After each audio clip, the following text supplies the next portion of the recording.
Good morning. Good morning. Welcome to the council meeting. In the absence of the provost and the deputy provost, the first thing to do today is appoint a convener for the meeting, and I'm going to pass over to Mr. Moody to take us through that process. Thank you. Thank you, Chief Executive. And I think our normal process in this is we'll take the adherent first so that we know exactly who's at the meeting and then move on to the appointment of the chair of the meeting. So, as you've already said, Chief Executive, we have apologies from the Provost and the Deputy Provost. Councillor Aitchison. Here. Councillor Aitken. Here. Councillor Anslow. Present. Apologies from Councillor Binney. Councillor Bowes. Yep. Apologies from Councillor Brown and Haley Buchanan. Councillor Bundy. Here. Councillor Colley. Here. Councillor Deacon. Here. Councillor Devine. Present. Councillor Flynn. Here. Councillor Forrest. Present. Councillor Garner. Here. Councillor Hannah. Present. Councillor Kelly. Here. Haley Kerr. Present. Councillor McCabe. Here. Councillor Meiklejohn. Present. Councillor Murtagh. And short. Councillor Nimmo. Present. Councillor Patterson. Present. Councillor Patrick. Present. Councillor Redmond. Apologies from Councillor Ritchie and from Councillor Robertson. Councillor Sinclair. Here. Councillor Spears. Present. Thank you. And our normal course of action has been simply to seek nominations from the floor in this circumstance. So I'll ask for nominations for anyone to take the chair. Councillor Meiklejohn. As has happened in the past, I would nominate Billy Kerr. Thank you. Any other nominations? In the absence of any other nominations, I invite Billy Kerr to take the chair.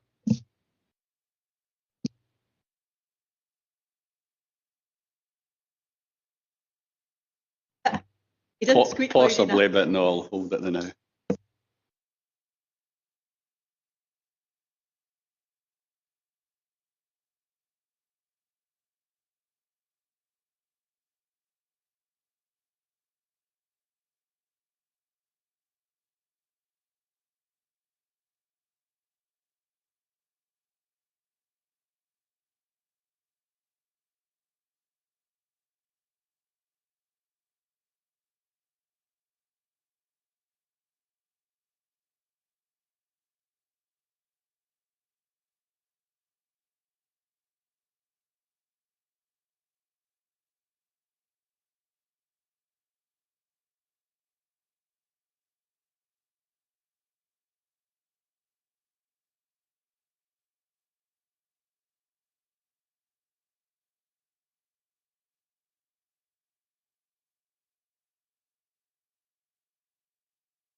Okay, colleagues, thank you very much. We'll move on to agenda item 2, the declarations of interest. Members should declare any financial or non-financial interest they have in any item of business at the meeting, identifying the relevant agenda item and nature of interest. Is there any items of interest, declarations of interest? Sorry. No. Thank you. Move on to agenda item 3, the minutes. The minute of Falkirk Council held on the 12th of December 2024, item A. Do we have agreeance?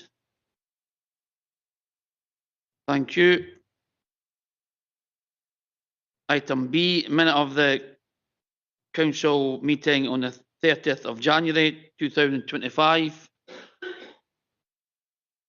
Agreeance? Agreed. Agreed. Thank you.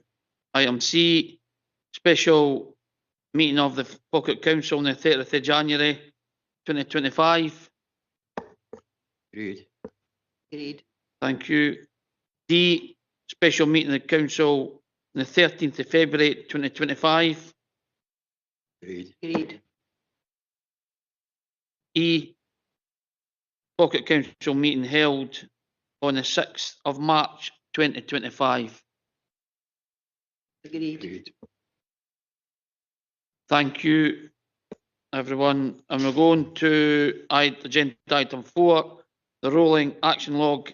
Mr. Moody.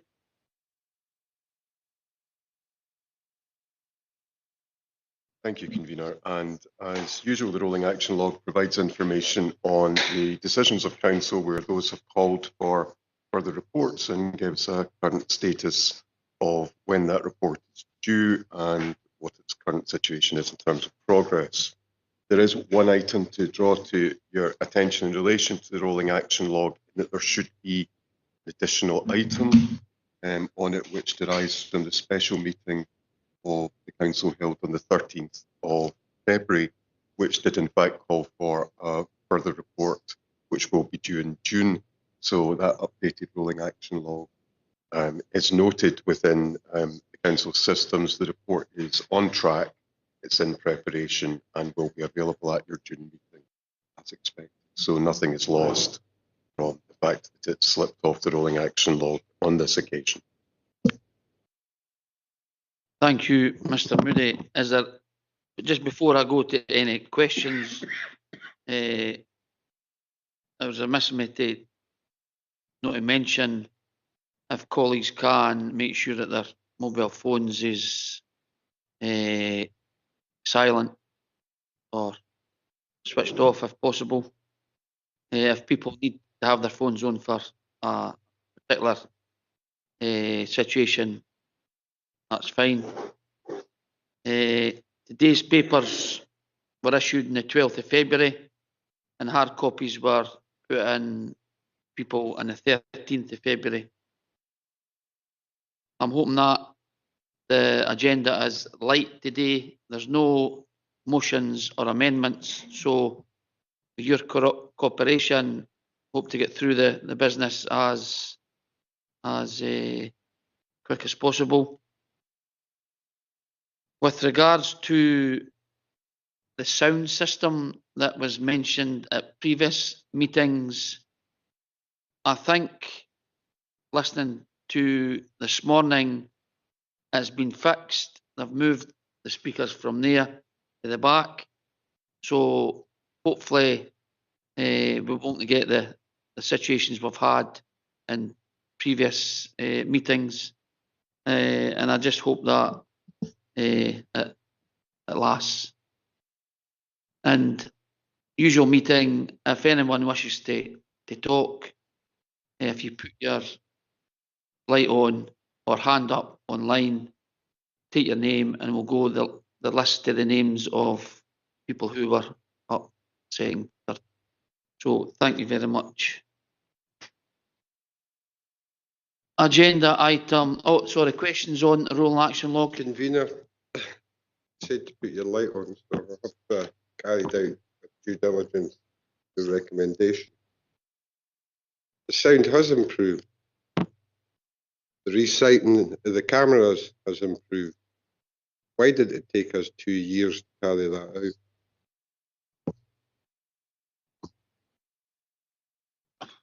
out? I don't know. Councillor Spears, Mr. Moody.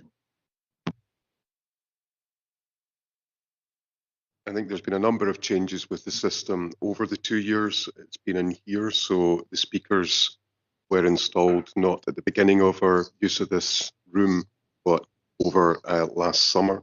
So there's been some trial and error as to the best placement of the additional speakers. So I think, as the convener observes, current placement seems to be working reasonably well. So we'll hope that that lasts.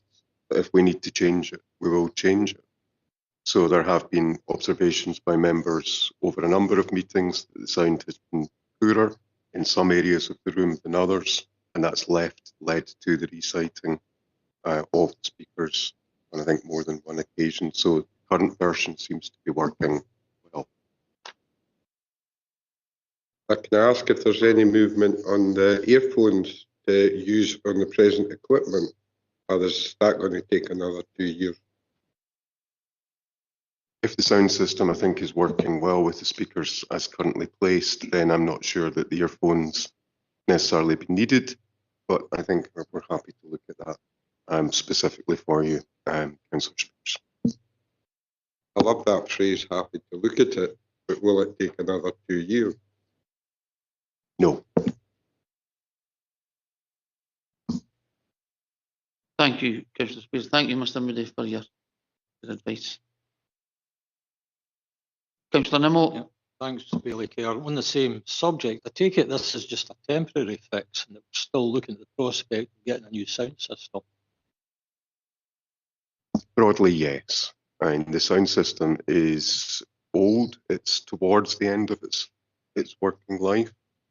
So yes, I think we are looking at what a new sound system would cost and funding sources for.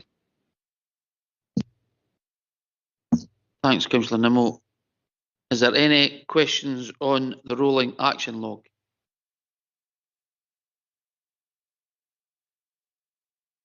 No questions. Move on. Agenda item 5, Treasury Management Strategy. Mrs. Templeman. Sorry. I think we go to questions. Questions. first. Any questions on the Treasury Management? As there is no motion or amendment, there'll be no debate. So if there's any questions for the Treasury Management. Bailey Kerr. Could I ask Mrs. Templeman just about the levels of uncertainty around the current financial market in relation to some of the decisions and policy initiatives that have come forward? Some of them will be very new. I appreciate that, and therefore we may not know the full implications. But is there some intelligence around the direction of travel over the next couple of years? Thank you. I think obviously we had the spring statement yesterday, and I've not seen an obvious sort of reaction from the markets through the sort of particularly this morning in terms of interest rates and things like that. I think generally what the markets are looking for is some level of comfort that there is a plan, that there isn't a kind of unfunded spending planned, and that there's a kind of, similar to ourselves, that there's an action plan to try and get the UK economy into a more sustainable footing. And the markets will make a decision on that, and they will price their interest rates accordingly. What normally happens is that our Treasury advisors will review after any significant statements whether they feel that the interest rate projection is likely to change. So that normally takes a few days. We haven't had that yet. We have been seeing a bit of an improvement in both our short and long-term interest rates, but fairly marginal, certainly not at the pace that we were originally thinking maybe a year or so ago. And we've seen in terms of that general UK health economy that the growth forecasts have been reduced for the current year, although the longer term prospects seem to be a bit better. So I don't have a clear answer at this point in time, but what I would expect is for our advisors to give us an update on what they think the interest rate movement is likely to be as a result of how markets are feeling about the various announcements that have been.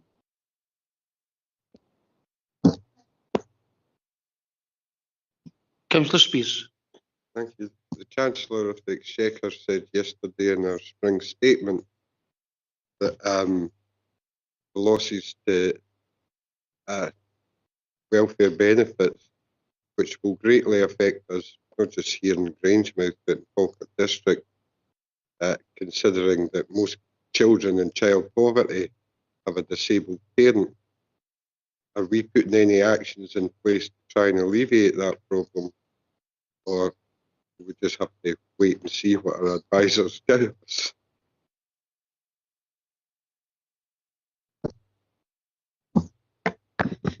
Sal Thank you, G. Convener. Convener, Councillor Spears, we've already got quite a wide number of actions in place to support child poverty. And you'll recall the Executive agreed an income maximisation strategy for implementation. There is a report due back on that later this year. Part of the focus of that was also around child poverty. So members will get an update on that at that point in time.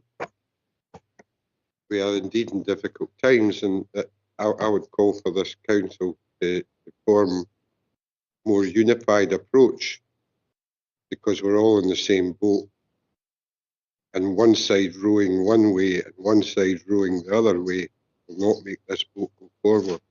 So I would advise council, especially with the highlights coming out for the new president in America, which will affect greatly our ability to sell abroad, that we need to seriously look at how we can take the council forward in these difficult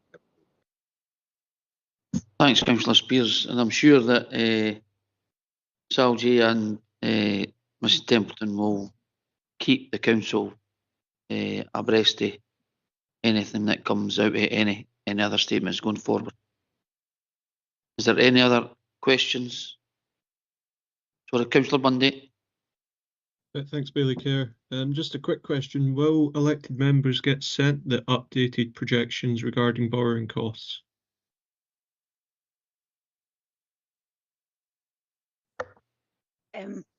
Those updates in terms of borrowing costs usually form part of our projection report, and then they also form part of the financial strategy. So every 6 months, when we do the update of the 5-year financial gap, we will update the borrowing costs within that. And then we also, as I say, as part of our sort of quarterly financial projection for the year, we'll be updating the borrowing costs for 25-26.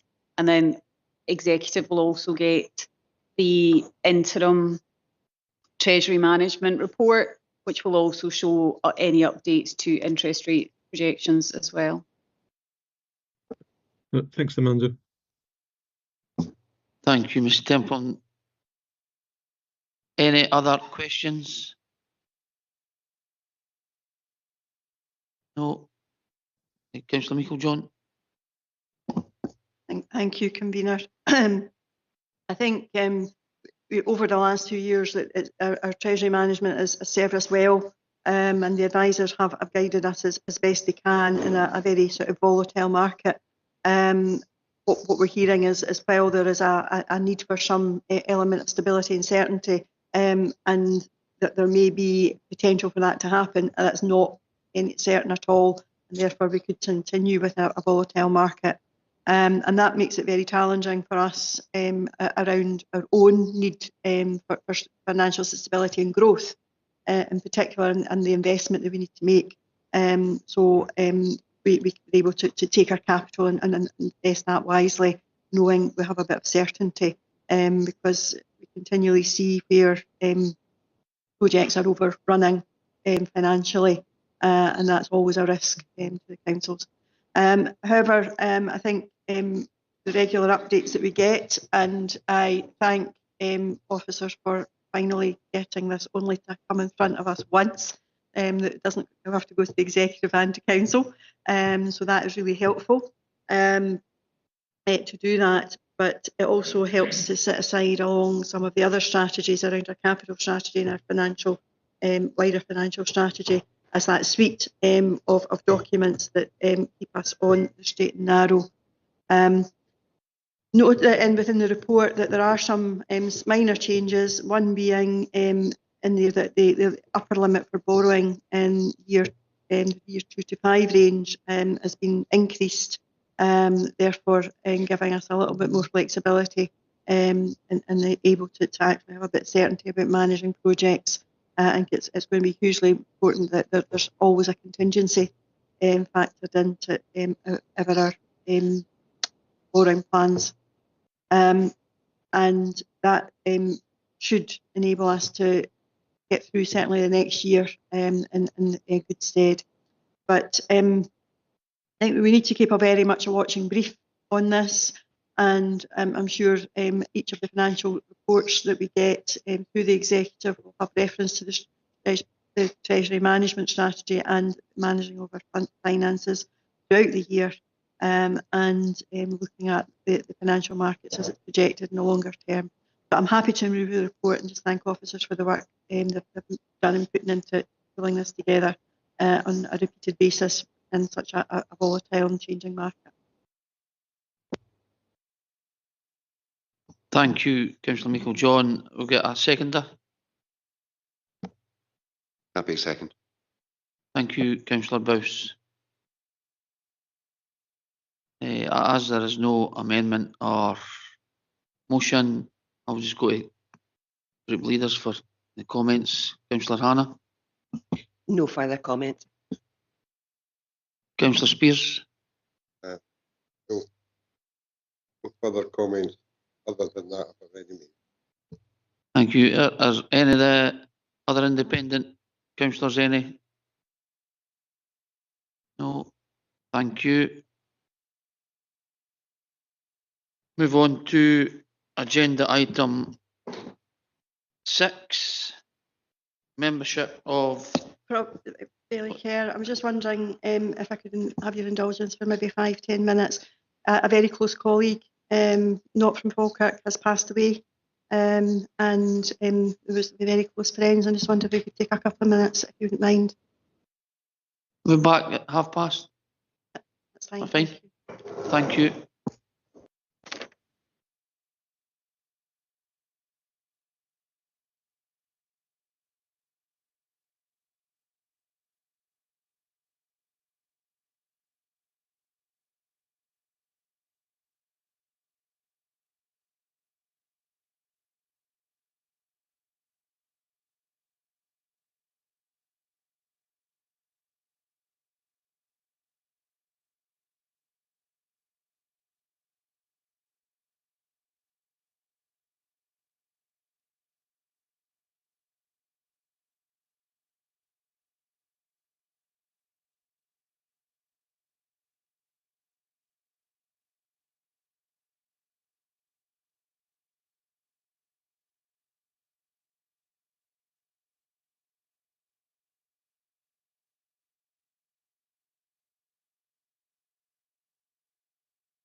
Testing, testing.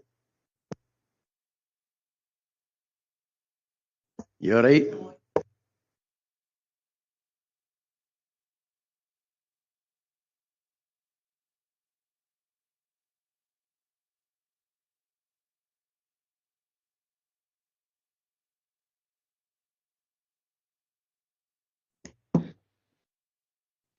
Thank you, colleagues. We'll continue on behalf of myself, and I know it's has been a difficult 10 minutes for some colleagues to my right, and wishes go to everybody involved in the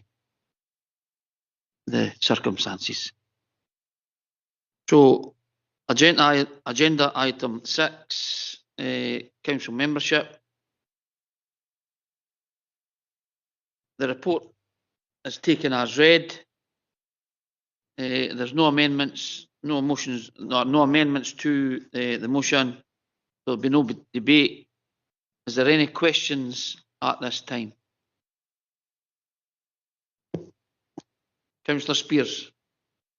Obviously, we wish Deputy Provost Balfour speedy recovery and hope that everybody things go well for him. Also, Councillor Robertson and Councillor Ritchie. Councillors are not immune from illnesses and the vagaries of normal life. And at this time, I think we should show, as I'm sure we will, solidarity in wishing them speedy recoveries. Thanks, Councillor Spears. It was questions. I would give you an opportunity when, as a group leader, to do that. So you'll no need to do that when it comes around. My earphones are too loud. I'm not picking up. But thank you, whoever donated the earphones. They're a great improvement. Is there any other questions? No other questions. Councillor Meikle-John. Thank you, Bailey Kerr. Obviously, Councillor Spears has just commented that councillors, none of us are immune from illness, and long-term serious illness can be even more challenging, particularly to recover from. Therefore, I would welcome the opportunity to give an extension again to Councillor Balfour, as we did for Councillor Robertson, just to give that little bit of extra time to see how his recovery goes, and I hope that he'll be able to be back with us very soon. So I would hope others would be able to support that. Thank you, Councillor Meikle-John. A seconder for that? Happy to second. Thank you, Councillor Sinclair. Can I just say that it just shows how far this council has came, because a few years ago, I don't think that would have happened. So I just feel we're moving in the right direction. So, Councillor Hannah, any comments? Thank you, convener. Just to wish Deputy Balfour a very speedy recovery, and since we're in that zone, the other councillors who are unwell and unable to be with us, including the Provost and Councillor Robertson, Councillor Ritchie, wishing all a very speedy recovery and that they are soon able to come back and be with us. Thanks, Councillor Hannah. Councillor Spears. I think I've already made a deliberation on this. We need to remember, and the public need to remember, that we're only human, and we need to stand by each other as human beings first, rather than as elected members. Thank you, Councillor Spears.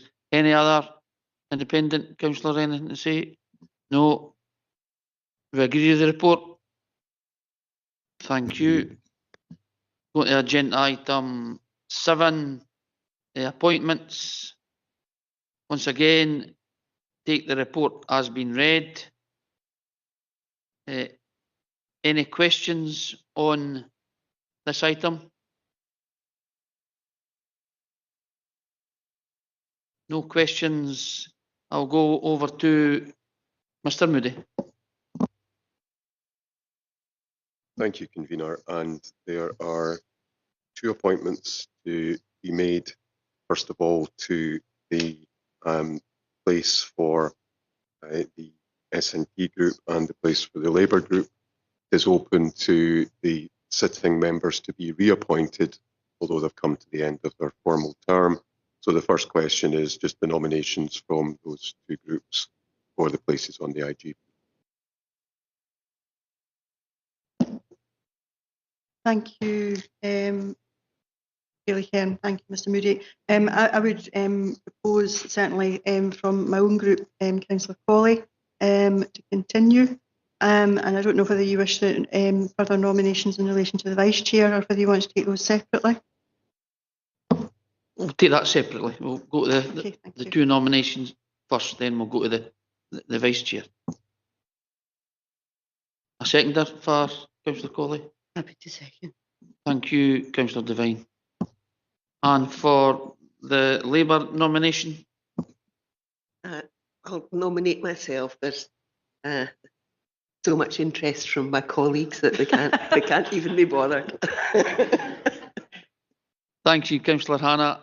Got a seconder for that? Happy to second. Thank you, Councillor Kelly. So, the Councillor Colley and Councillor Hannah have both been re-elected onto the IJB. I'm sure their experience will be valuable to integrated joint board.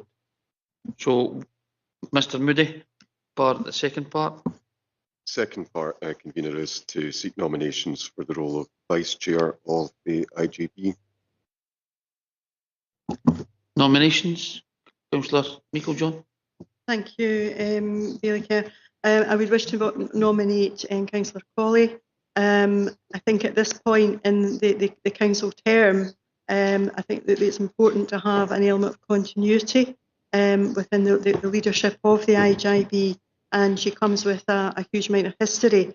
I say that knowing the very difficult situation that the IJB is in, as is many others across the country, and the need for that transformation. And when we look at some of the requirements around the financial management, I think having that history and the strength and knowledge behind her would stand her in good stead around the management of the IJB. Therefore, Thank you, Councillor Meikle-John. Councillor Garner. Thank you, Bailey Kerr. Happy to second my ward colleague. Is there any other nominations? Agree, Councillor Colley? Agreed. Thank you, colleagues. Agenda item 8, the programme of meetings. Take the report as read. Since there are no amendments, there will be no debate. Questions to officers regarding the list of meetings for probably to the end of the term, the end of the administration. Councillor Meikle-John. It's the perennial question, and I understand that probably Carly, Jim and Brian will cringe when I ask this, but have we done the ability to cross-reference with some of our partner organisations, such as the Community Planning Partnership, the Health Board and other externals, to see if we can avoid clashes of meetings? And I know that is a huge task, but it's one that all of a sudden starts to become more challenging, particularly for members' diaries, and having to choose which meeting to actually attend. A very pertinent question, Councillor Meikle-John. Mr. Perry. That falls to me. Yes, for some of the partners and other ones, once the dates are agreed, because we're early in the cycle, some of the other partners agree their dates towards the end of the year. We can inform them of the dates that we have and ask them to keep these dates free of their meetings. So we are attempting to avoid some clashes. Thank you for that. That's really helpful. Any other? Councillor Spears. Thank you, Bailey Kerr. We do a tremendous amount of briefings as well, as some of these been factored in, because some of the briefings are just days before meetings, and to make deliberations you need firstly agendas on time, minutes on time, and briefing notes on time. And briefings are becoming a greater part of our workload. So are these being factored in, and can we have specific dates and times? Like Monday could be briefing day, so we can arrange our diaries, because you know a day's notice of a briefing is very difficult for sometimes to put in. Fair point, Councillor Spears. Mr. Perry.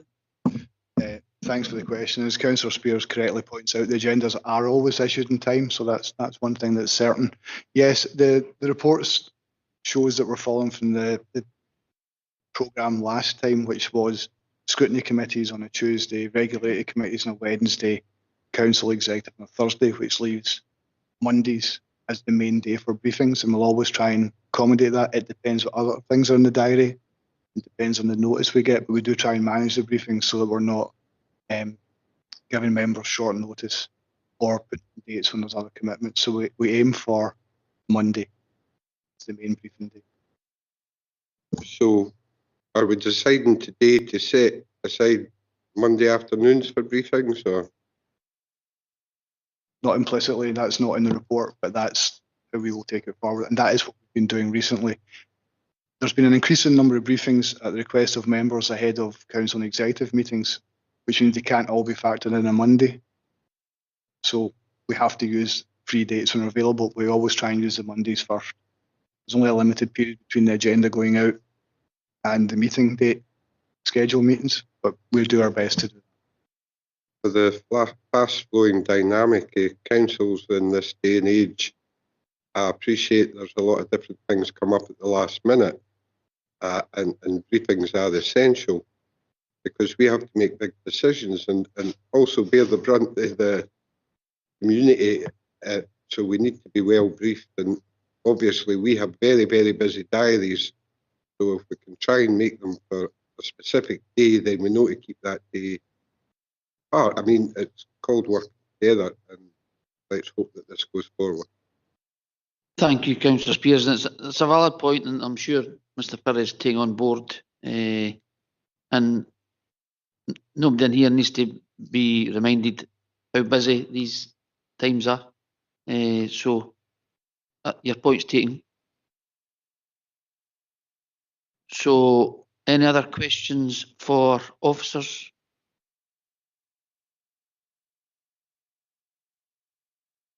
No. Councillor Meikle-John. Thank you, Bailey Kerr. I think the report's very, very self-explanatory. I think having that longer term view of dates, I think is really helpful. Might help people plan their holidays, their time off better, so they don't miss meetings. But yeah, it does give that opportunity to plan, and it gives us something we can get into our diaries between now and the end of the council term. And I'm sure it would be helpful for officers in planning and managing the workload of the various executives and council and scrutiny panels, as well as the other work that has to go on. So I'm happy to move the report. Thank you, Councillor Meikle-John. Seconder for the motion. Happy to second. Thank you, Councillor Gardner. Just a comment on the statement. A lot of us, when we are on holiday, still attend meetings via the internet and on Zoom. So to say that we can plan better and not to miss meetings isn't quite true. Councillor Spears, the motion's been done. Thank you. Is there agreement with the motion? Agreed. Agreed. Thank you. Agenda item 9, the volume of minutes and information bulletin. Number 8, the volume of minutes, volume 3, 24-25. Is there any questions on the minutes? Can we have an agreement? Agreed. Agreed. Thank you. B, Information Bulletin, Volume 3, 24-25. Any questions on Information Bulletin? No questions? Thank you.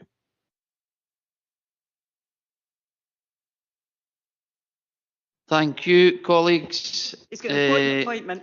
That concludes today's meeting, and thank you very much for your cooperation. I wished other meetings would go as quick, but thanks very much. And our next scheduled meeting is full council 26th of June at 10 AM in here. Thank you, colleagues. Thanks to the chair. Thank you.